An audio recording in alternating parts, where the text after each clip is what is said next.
bien, c'est le dernier complètement tada de l'année 2023. Alors, bonjour à vous. La Fédération culturelle canadienne-française vous souhaite la bienvenue sur Air Ouverte. Il est 9 heures à Vancouver, 10 heures à Edmonton et à Whitehorse, 11 heures à Winnipeg et à Saskatoon, midi à Toronto, à Ottawa et à Montréal. Il est 13 heures à Moncton et à Halifax et il est même 13h30 à Saint-Jean-de-Terre-Neuve. Ici, à la place de la francophonie virtuelle, il est toutes ces heures-là. Ce pays, comme ce rendez-vous, est complètement tada. J'ai le plaisir de recevoir aujourd'hui Guillaume Coulombe, entrepreneur défricheur et artiste pluridisciplinaire. L'innovation ouverte, qu'on connaît notamment par le logiciel libre, c'est avant tout une attitude de faire ensemble et de partage des solutions. C'est aussi au cœur de la démarche de l'Apsen, portée par la question de qu'est-ce qui devient possible lorsqu'on croise la musique traditionnelle avec l'innovation ouverte. Les réponses sont nombreuses, elles s'incarnent dans des réalisations variées comme la fabrication d'objets connectés en Fab Lab et Media Lab, la création du spectacle en téléprésence scénique Isidore Remix, ainsi que les diverses applications de technologies ouvertes de podorythmie sensible. On va parler de tout ça avec Guillaume Coulombe, qui est donc l'initiateur de l'encyclopédie collective Le Violon de Joe et de la médiation tradition et technologie L'Apsen qu'il nous présente, entre autres projets aujourd'hui. Aussi fondateur de Procédurable, cofondateur de Fab Lab Québec et membre de la coopérative Arbre Évolution, il aime participer à orchestrer des procédés et des projets destinés à enrichir les collectivités. Il insère ainsi la démarche entrepreneuriale dans le libre, les communs et l'innovation ouverte. Alors, pour accueillir chaleureusement Guillaume, je vais demander d'appuyer sur la touche F de votre clavier. Votre avatar va jeter quelques confettis et une... Alors Guillaume, bienvenue sur Air Ouverte. Merci, excellent. Merci. Alors aujourd'hui, ça va être un peu une formule, comme c'est la dernière de l'année, là, ça va être une formule très conviviale. Guillaume m'a dit, moi, les présentations PowerPoint, pas trop. Alors, ça va être plutôt sous forme de discussion, mais Guillaume, je vais surtout te laisser parler et puis tu vas nous présenter des exemples de sites par des partages d'écran. On va aussi diffuser quelques extraits vidéo un petit peu plus tard, donc ça va être un parcours assez complet de ce que tu fais. Je parlais de parcours entrepreneurial et artiste. Tu t'intéresses beaucoup aux enjeux climatiques, aux optimisations de procédés, de gestion de connaissances en mode wiki. Est-ce que on peut commencer par ça? Tu peux nous dire un mot là-dessus? Oui. Entrepreneur, artiste. Artiste est venu sur le tard, on dirait.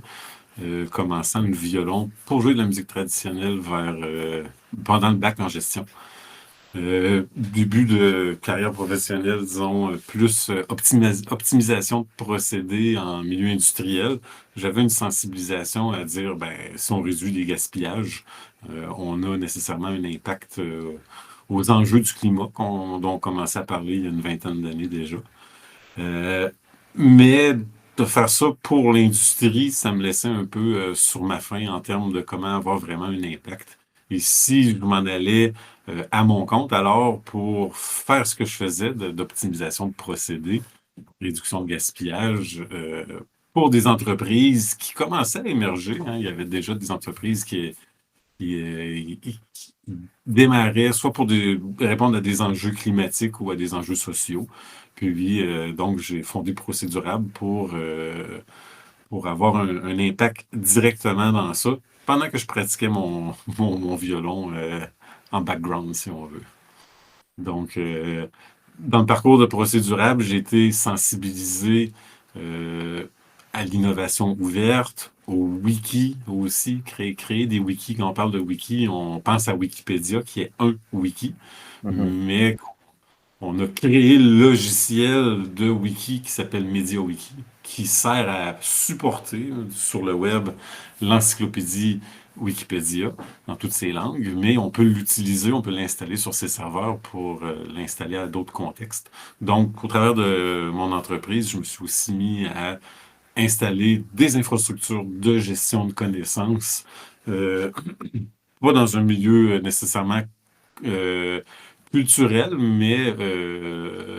mais oui, éventuellement. Euh, puis donc, oui, vas-y, Bah je oui, en te fait, laisse avant poser. même d'aller un plus vers art et culture, puis comme tu dis peut-être artiste sur le tard, mais le hasard là du calendrier fait on s'est croisés il y a une semaine ou deux à la journée des savoirs ouverts organisée par Projet Collectif et tu as co-présenté le projet wikimaraîcher.ca que je trouvais assez fascinant, que j'ai même shooté à mon fils parce qu'il tripe, il nous fait pousser des avocats, des manguiers ici là. Est-ce que tu peux nous parler déjà justement de cette base de données, de connaissances de wikimaraîcher.ca? Oui, on va aller faire un petit tour même dans le wiki maraîcher, là, le temps que je démarre le partage de ma fenêtre, ça va prendre un instant, j'arrive là. Partager. Donc, on voit ici là, le wiki. C'est pas un wiki que tout le monde peut éditer, c'est un wiki sur inscription. Donc, les gens peuvent obtenir un compte quand ils sont impliqués dans le maraîchage biologique et diversifié au Québec. Puis, donc, on peut faire des wikis qui ont même pas de l'air de Wikipédia, avoir des portails de production, de gestion de leur entreprise. Donc, on a pris un grand guide d'agriculture biologique qui avait été écrit en 2009, qui était dû pour être réécrit, puis on l'a éclaté en différentes sections. On a créé des nouvelles sections, dont une qui illustre l'innovation ouverte dont on va parler aujourd'hui, le portail de l'autoconstruction, donc la CAPé, la coopérative pour une agriculture de proximité et écologique, s'est mis à partager ses plans au public d'équipements qui sont destinés à faciliter la vie des maraîchers, maraîchères euh, qui s'adressent à cette production-là en production diversifiée. Donc, l'innovation ouverte se retrouve dans mon projet d'entreprise de toutes sortes de formes. Donc, comment faire un wiki pour des modèles d'équipement en innovation ouverte, mais ça, c'est exactement le genre de projet qu'on aime. Ouais, puis c'est ça, donc innovation ouverte, puis médiation trad techno. Je parlais dans l'introduction du violon. D'ailleurs, est-ce que je l'ai bien prononcé? Est-ce que c'est bien le violon de Joe ou violon de Joss? Parce que c'est Oui. J-O-S. C'est le violon de Joe. On s'attend à un E quand on pense à Joe, Hey Mmh. Joe de nos collègues anglophones, mais au Québec, dans le passé, Joe était souvent le diminutif de Joseph. Mmh. Et il y a beaucoup de monde qui ont porté ce nom-là dans le temps. Puis c'est un petit clin d'œil aussi à Joe Bouchard, un violonneux qui m'a touché beaucoup là, dans ma pratique, mon apprentissage du violon. Et Et donc, donc, et ça, c'est né de. Est-ce que c'est lié au Fab Lab Québec? c'est pas lié directement à Fab Lab Québec. Je vais parler un petit peu plus de la démarche Mmh. plus loin. Mais le violon de Joe, c'est un wiki. J'avais commencé à faire le wiki maraîcher, il est très jeune. J'avais commencé à faire d'autres wikis dans le processus de mon entreprise. Puis à un moment donné, ben, j'ai posé la question à quelques amis de musique traditionnelle. Je dis, bon, là, moi, je fais des wikis dans toutes sortes de contextes. Est-ce que vous trouveriez ça pertinent, le fun? D'en faire un, d'avoir un genre de système de connaissances ouvert à ceux qui veulent se créer des comptes, celles qui veulent se créer des comptes pour déposer des interprétations de toutes sortes de morceaux dans le violon de Joe et ben, dans ce wiki-là et toutes sortes d'informations liées à ce contexte de pratique culturelle. Les amis ont dit oui, let's go. Je pense qu'il y a juste toi dans notre crowd qui va être porté à la chose. Donc, ça m'a suffi pour me lancer dans ça. Donc, puis, bon, si vous voulez, je peux faire un petit coucou, un petit clin d'œil là, du côté du violon de Joe. Oui, Juste encore le absolument. temps de Ouais. partager l'écran. Donc, on voit, bon, je suis à la page d'accueil du violon de Joe. On est rendu à 1226 morceaux de musique dont on parle. On va donner parfois certaines informations techniques ou autres. On parle de musiciennes et musiciens. On a même aussi des fichiers audio qui sont libres de droit parce que c'est des anciennes compositions, des anciens enregistrements. On peut naviguer ça euh, dans les différentes façons. On a commencé chanson, c'est encore très embryonnaire, même chose pour danse, mais quelque chose qui est intéressant de voir jusqu'où le wiki peut se rendre. Puis là, je parle d'innovation ouverte encore, mais toute la solution logicielle qui est utilisée pour faire ça, pour partager par exemple, des dizaines, même des centaines de partitions lisibles à l'écran, écoutables à l'écran. Là, on navigue dans ça très rapidement, mais si on va dans la page d'une interprétation de Aile de pigeon par J.O. La Madeleine, ça, c'est un projet qu'on a fait avec Jean Duval, qui est un ethnomusicologue de la musique traditionnelle. Il a fait énormément de transcriptions d'œuvres, écrire les partitions. Là, je sais pas si le son il fonctionnerait, mais vous voyez en bas de la partition qu'on peut en écouter l'audio, ce qui est une façon d'aider. L'enregistrement original qui est en haut d'ici.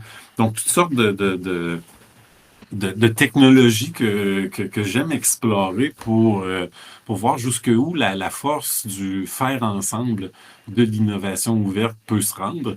Puis le violon de Joe, ben, c'est éventuellement, ben, ça s'est enrichi par des apports comme celui de Jean Duval, de ses 5 ou 6 collections de transcriptions qu'on a intégrées au violon de Joe qui enrichissent éventuellement chacune de ces contributions-là, font que cette œuvre collective peut être utilisée à de plus en plus de sauces, comme l'apprentissage, évidemment, de la musique traditionnelle, mais éventuellement aussi la recherche, que ce soit de la recherche créative ou même technologique. Hein, toutes les partitions qui ont été mises là, on pourrait faire du travail d'intelligence artificielle, si on veut, pour générer des morceaux. Ça serait très possible Mm. pour faire des analyses de rythmiques, quelles sont les rythmiques particulières ou autres. Là.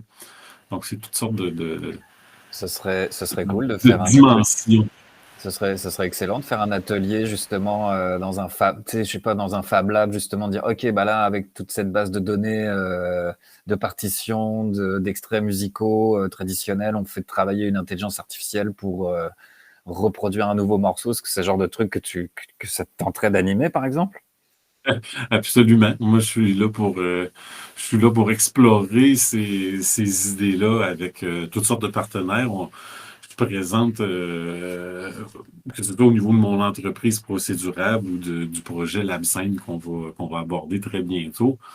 Euh, Chacune des dimensions pour moi de l'innovation ouverte, encore je reviens avec ce terme-là, où on partage nos recettes, ce que je trouve très traditionnel comme attitude, hein, dans la musique traditionnelle. On m'a accueilli dans des cuisines, on m'a montré des morceaux, parfois sans me charger même d'argent, parce que c'était pas une nécessité qu'il y ait cette transaction-là, c'était le plaisir de l'échange. Euh, ben, les logiciels qui ont été faits ou les projets comme Wikipédia ou le logiciel que Wikipédia utilise pour être sur le web puis que j'utilise moi dans d'autres, ben, c'est fait par des humains de façon ouverte. On parle de logiciels libres, on parle d'open source. Open source, si on voit le code. Mhm. Libre, c'est qu'on a le droit de l'utiliser à d'autres sources. Euh, pour moi, le faire ensemble, plus on va se l'approprier, plus on va apprendre à travailler avec les autres. Des fois, c'est dans des contextes familiaux de passage de recettes. D'autres fois, ça peut être dans des contextes technologiques où on utilise des codes de partage qui sont plus de comment se partage l'innovation des programmeuses et des programmeurs. Ben c'est à force de le faire ensemble et de le pratiquer qu'on devient, je pense, bon dans ça, comme lorsqu'on pratique des arts martiaux.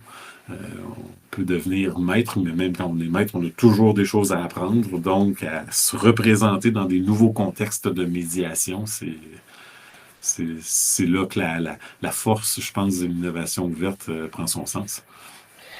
Dans l'introduction, je parlais que tu étais le cofondateur de Fab Lab Québec, mais je me souviens aussi dans notre discussion, quand on s'était rencontrés, puis pour préparer ce Complètement Tada, il me semble que tu avais fait justement déjà une tournée au Canada. Tu avais été dans différents lieux animés des Media Labs ou des Fab Labs.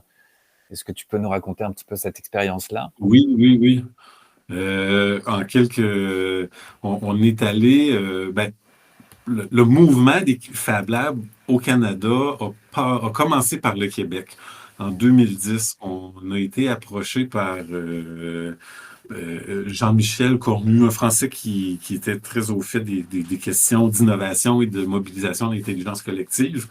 Puis, il a contacté des partenaires québécois qui s'appellent Communautique pour dire hey, c'est important qu'on parle de ça, j'ai l'impression. Donc, il est venu, on a commencé le travail de recherche. Moi, j'ai été invité là par un ami entrepreneur.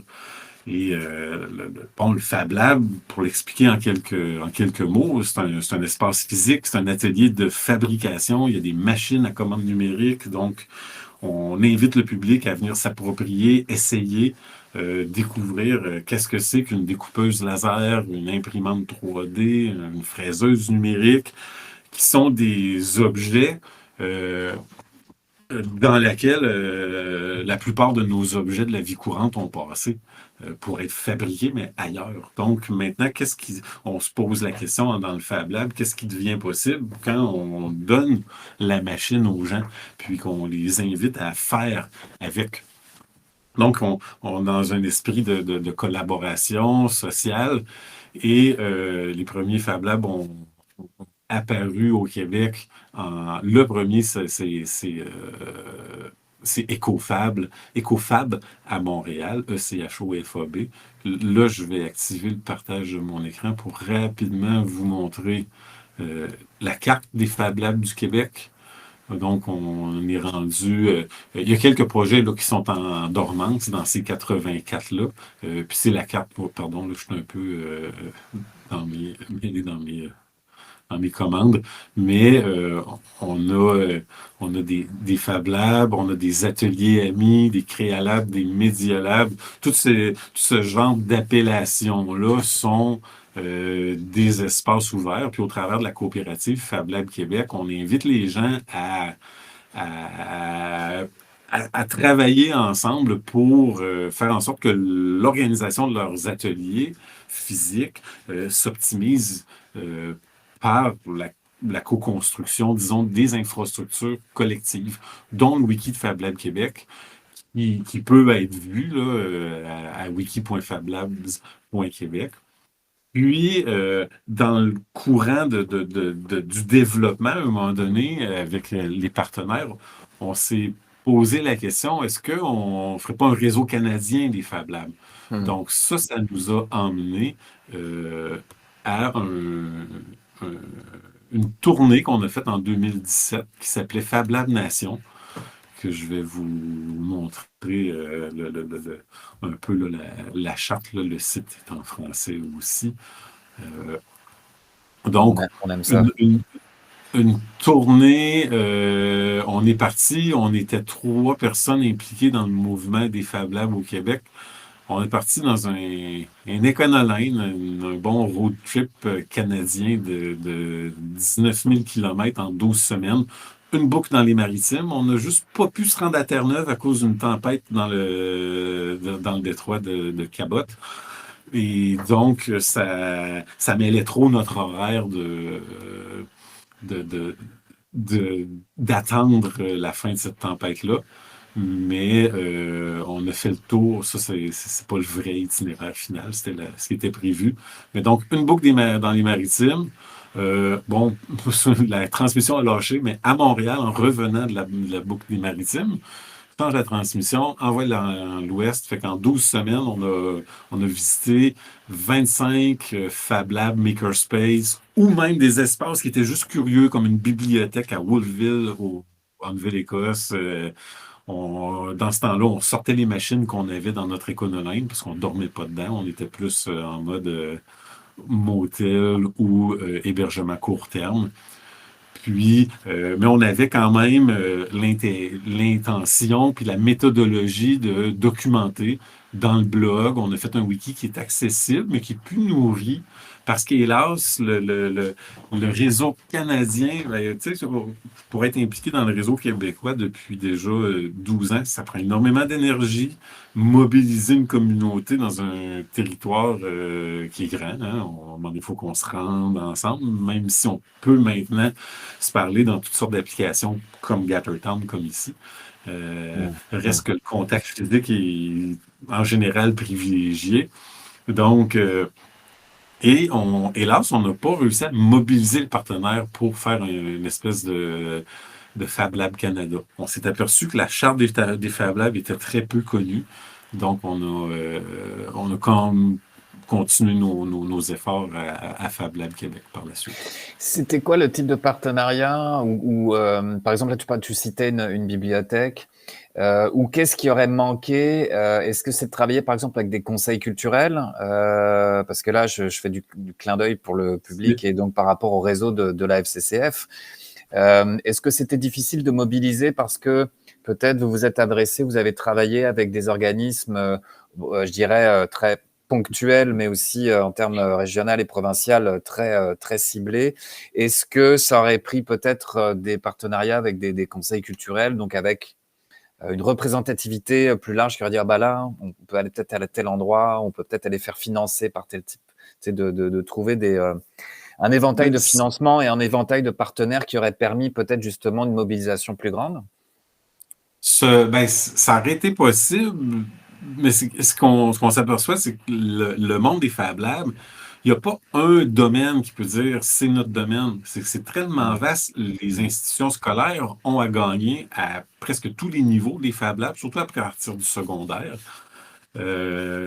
Ensuite de ça, les bibliothèques. La culture aussi a à gagner. Là, je vais vous partager des trucs sur les fabrications qu'on a faites en Fab Lab là, quand on a décidé de croiser la musique traditionnelle avec le monde des Fab Labs.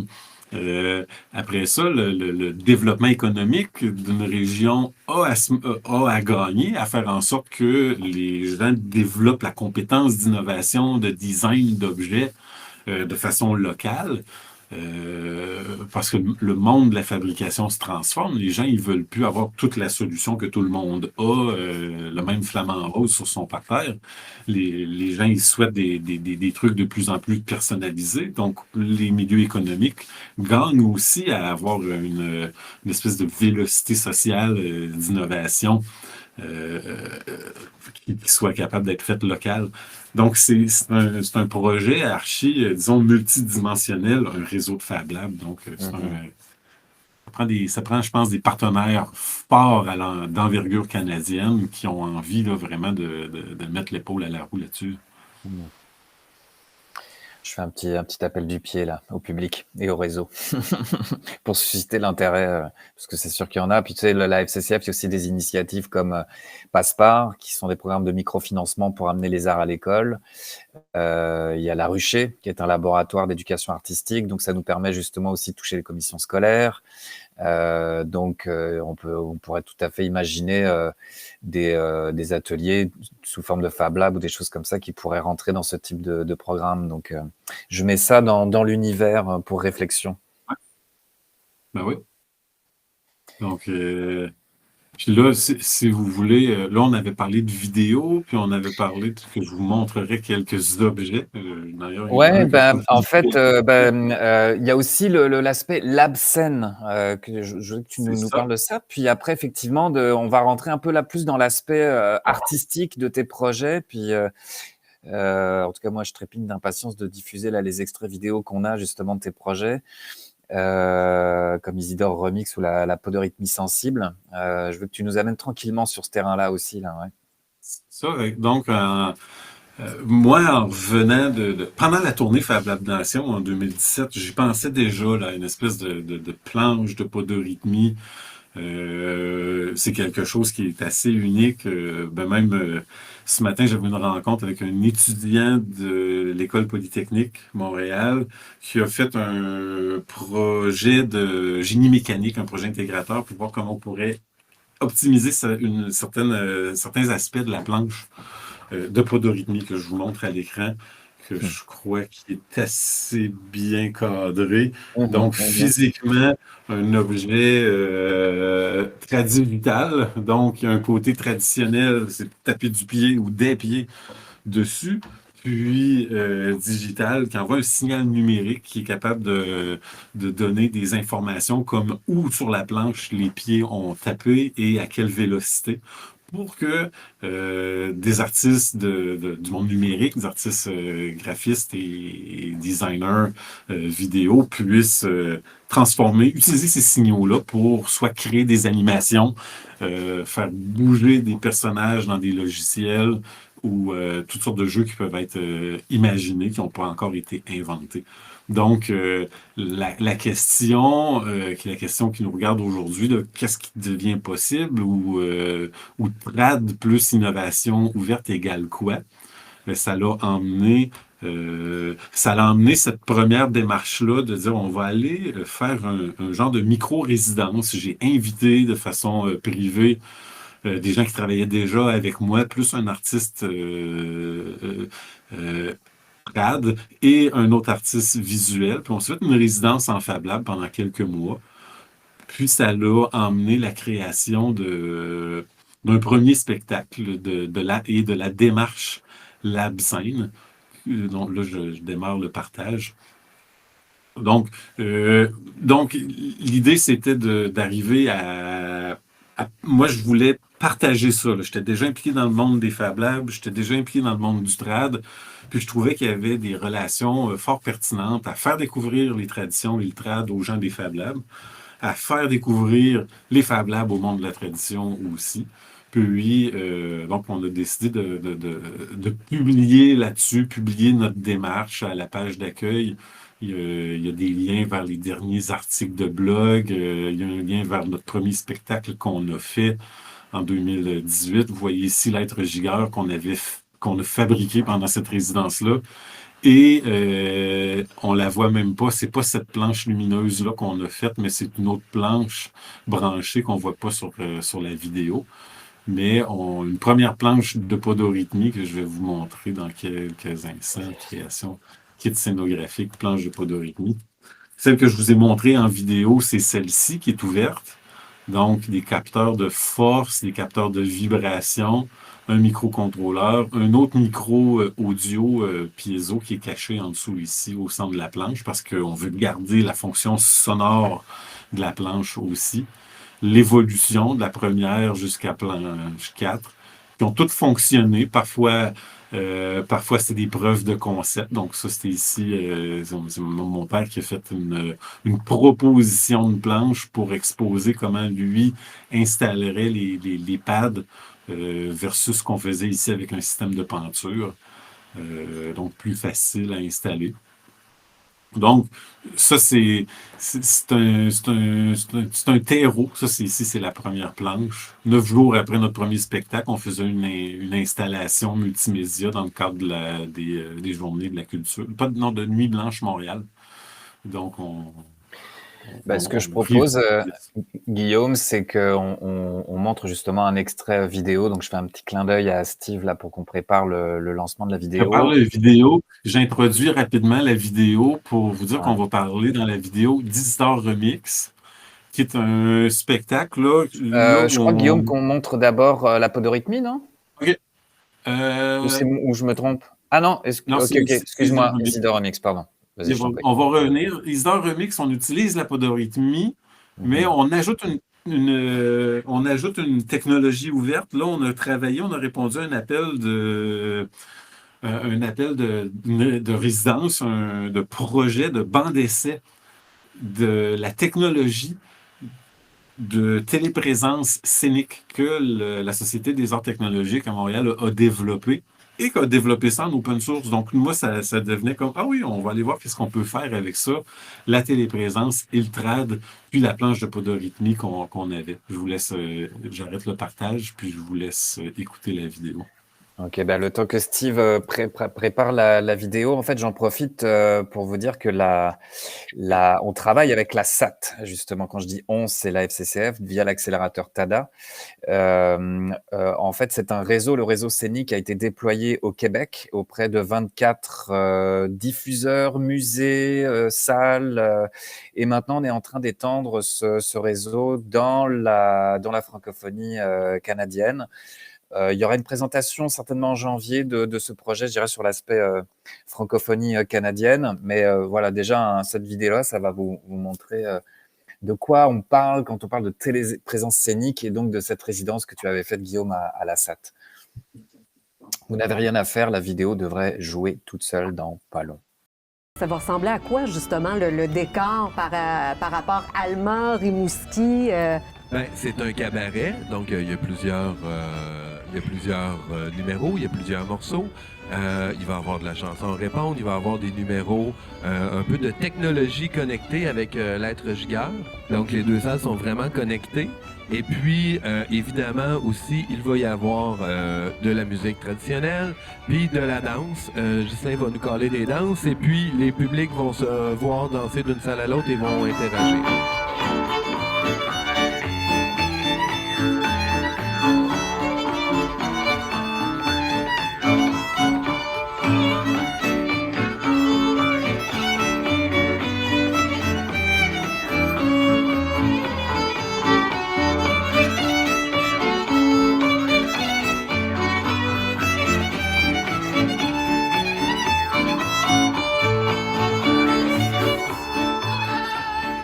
Guillaume, parle-nous de l'être gigueur qui est derrière Ghislain, là, justement. On va appeler ça un objet connecté. Oui. Donc, de chaque côté, on a un microcontrôleur qui envoie, ici, on envoie un signal MIDI, qui est une information musicale, mais qui est un signal informatique. Et ce signal-là est reçu par le même type de microcontrôleur qui va envoyer l'information gauche-droite pour faire danser au rythme des pieds ici. Ce signal-là, il provient d'une planche de podorythmie qu'on peut taper du pied pour faire, oui, des objets connectés, mais il y a aussi des animations visuelles qui vont être projetées sur les écrans dans les deux salles, qui vont être animées parfois par la musique et d'autres fois par la podorythmie.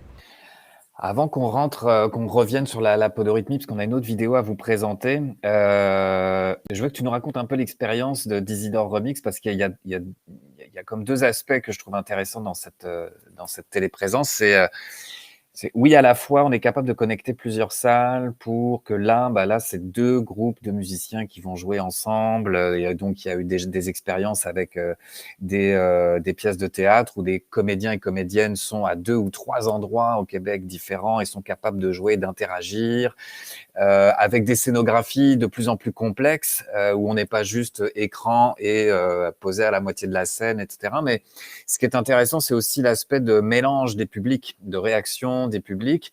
Et Isidore Remix, c'est pas seulement le fait d'avoir deux groupes musicaux qui échangent, mais c'est aussi de faire danser les gens dans deux salles différentes et de les faire interagir par écran interposé. Donc je veux que tu nous redétailles un petit peu cette expérience-là. C'était bon. Isidore Remix fait partie des projets qui ont été impactés par la pandémie. Ça devait avoir lieu le 19 mars, ou 3 jours après le premier confinement. On a réussi à faire notre diffusion finalement le jour où on a entendu pour la première fois Omicron. Donc, pendant une trêve, d'un côté, on avait un public jeune, la gang de Rimouski, la crowd trad à Rimouski est très jeune. Il y a des veillées de la marée montante organisées par cette OBNL-là, qui est la marée montante à Rimouski, à l'Aqua Paradis. Donc, le réseau répond quand même fort, malgré que même si on avait le droit de sortir, les gens qui ne sortaient pas beaucoup. Très jeunes, principalement des même des femmes d'une trentaine d'années, 25-35 ans. Puis, à Alma, les gens qui ont répondu, c'est le club de folklore d'Alma. La responsable des communications de la salle a parlé au président, puis lui, il a appelé tout son monde. Ils se sont présentés, ils sont venus même nous aider à pratiquer les danses pendant la résidence en après-midi, parce que la formule, c'était une sortie de résidence d'une semaine qui était la deuxième résidence de quelques jours où on était à explorer là, ce qu'on peut faire en téléprésence. Donc, on a joué avec les objets connectés. On a joué avec des instruments électroniques aussi. Il y a un moment où je tapais du pied, puis le signal MIDI était interprété à Rimouski, puis était réenvoyé sous forme musicale dans les deux salles. Donc, on explore, c'est vraiment de l'exploration. Puis, évidemment, la danse trad, c'est quelque chose à distance qui devient possible quand on est capable de mettre un grand écran sur le côté de la salle, puis des caméras. Là, on faisait danser les gens ensemble. Donc, on avait une gang troisième âge, on va le dire, à Alma, connecté avec une gang de plus jeunes à l'autre, mais tout le monde était surpris et heureux et heureux de ça. D'autant plus que ça faisait longtemps qu'on avait sorti pour aller danser. Ça. Ouais.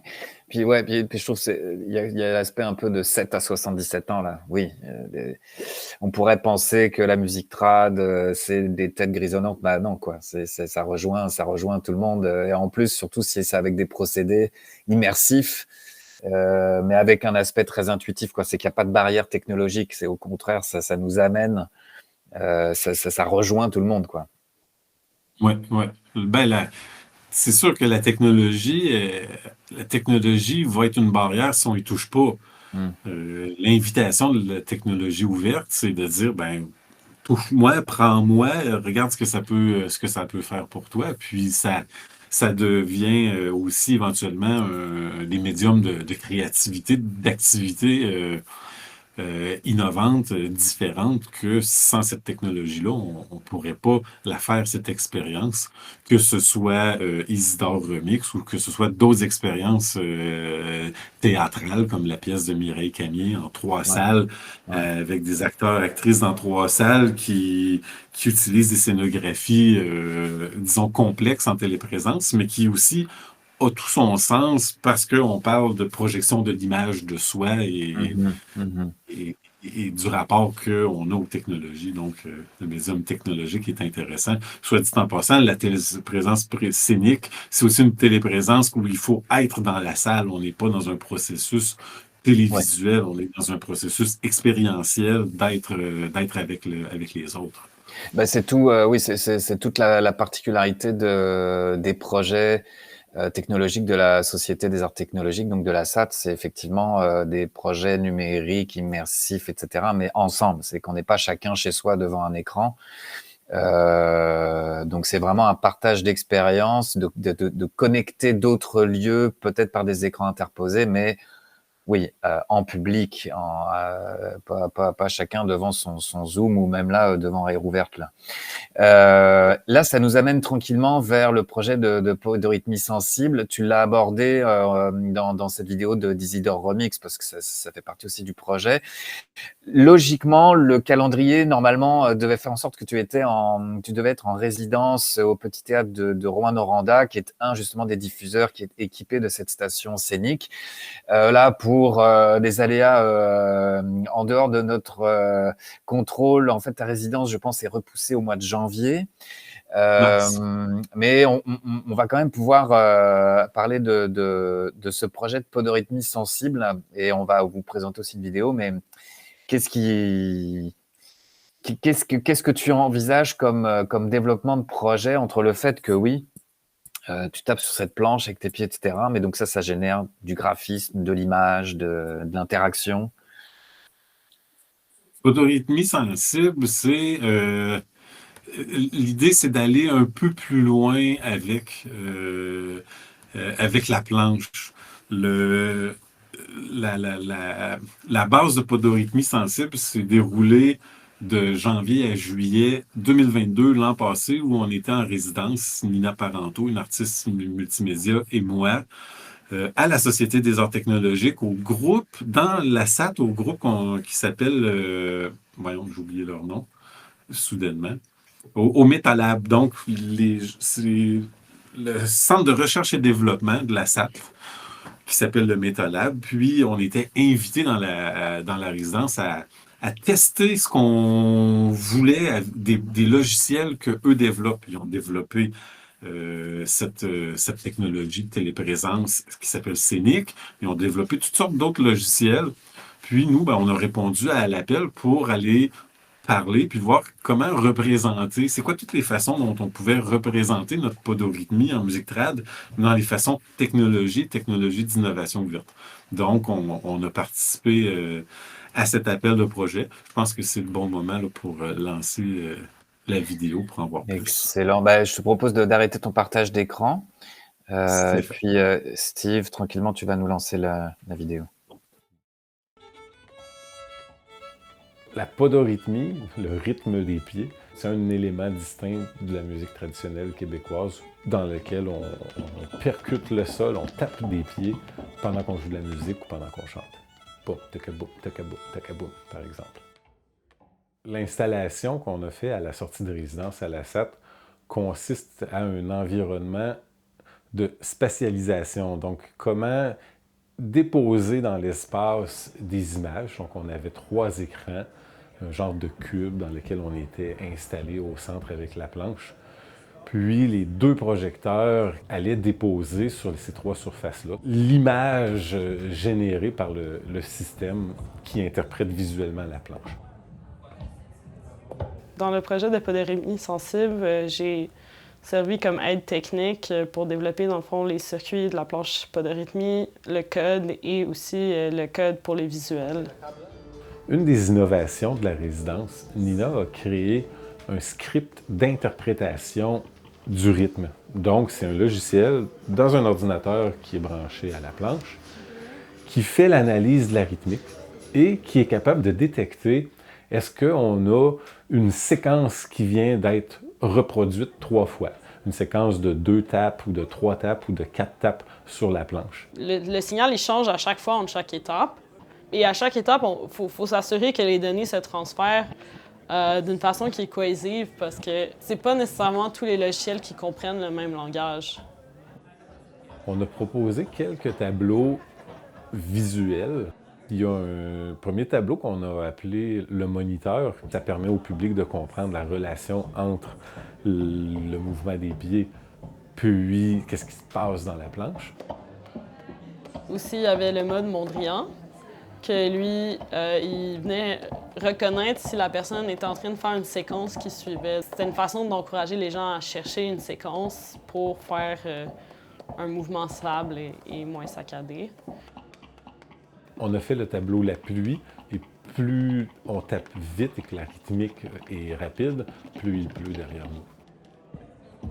Il y avait le mode reboison. Quand on tape du pied, ça fait apparaître des arbres sur des collines où est-ce qu'il y a des maisons, des gens qui habitent. En plus de ça, on avait 4 haut-parleurs dans chaque coin. C'était vraiment une première exploration de cette spatialisation sonore. Donc, si j'appuie ici, le son va sortir là. Si j'appuie ici, le son va sortir là. On a caché 2 haut-parleurs derrière aussi. Donc, pour faire une spatialisation du son, on parlait de ça tout à l'heure. Pour moi, le cœur de la démarche, c'est de réaliser que la technologie, surtout la technologie ouverte, l'innovation ouverte, ce n'est pas une affaire de futur, ainsi que la tradition n'est pas une affaire de passé. Les deux s'incarnent dans le moment présent, dans le faire ensemble.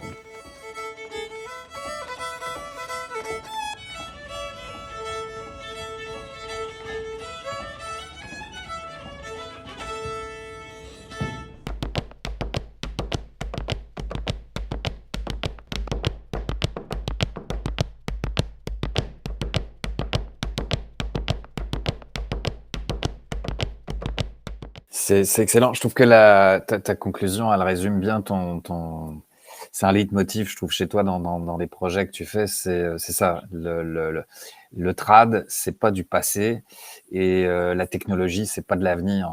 Les deux, c'est du présent. Si tant est que à travers ça, il y a des apprentissages, il y a de la créativité, il y a de l'ouverture, du travail ensemble. Quand on parle d'apprentissage, c'est aussi, je pense qu'il y a un effet. C'est ce qu'on appelle la pensée numérique, c'est du essai-erreur aussi. C'est de l'exploration purement. C'est-à-dire qu'on n'est pas dans la fabrication d'un produit fini comme une œuvre artistique. C'est pas quelque chose qui arrive, qui découle de soi. C'est une suite d'accidents qui fait qu'à un moment donné, on commence à obtenir un je ne sais quoi de formé, d'une expression qui voyage, qui se transmet. Et je trouve que c'est vraiment au cœur de ta démarche, quoi. Et entrepreneuriale et artistique. On le retrouve à ces deux niveaux-là. Ouais, c'est à un moment donné, faut se risquer, hein. On peut garder son idée toute sa vie sans jamais en parler. Puis en même temps, toutes les idées mèneront pas à des usines pour en vendre des millions, hein. Des planches, j'ai pas d'arythmie, c'est pas une question de marché planétaire, c'est une dimension culturelle très unique à la musique traditionnelle québécoise, mais éventuellement, peut-être que ça peut servir à d'autres choses. On m'a dit, peut-être qu'on pourrait s'en servir en genre de physiothérapie post-accident, renforcer les jambes. Peut-être que ça pourra être utilisé dans un contexte, mais c'est ça. Moi, c'est ce que je souhaite de l'innovation, c'est que ça stimule d'autres contextes. Puis l'enrichissement personnel n'est pas la seule motivation que les gens ont à fabriquer euh, des trucs, hein. Des fois, c'est le partage, des fois, c'est le message dans le média artistique aussi. Moi, c'est le faire ensemble, c'est l'innovation ouverte aussi face aux enjeux climatiques. Est-ce que ça sera juste encore une grande entreprise qui va réussir à nous régler tout ça? Personnellement, j'en doute.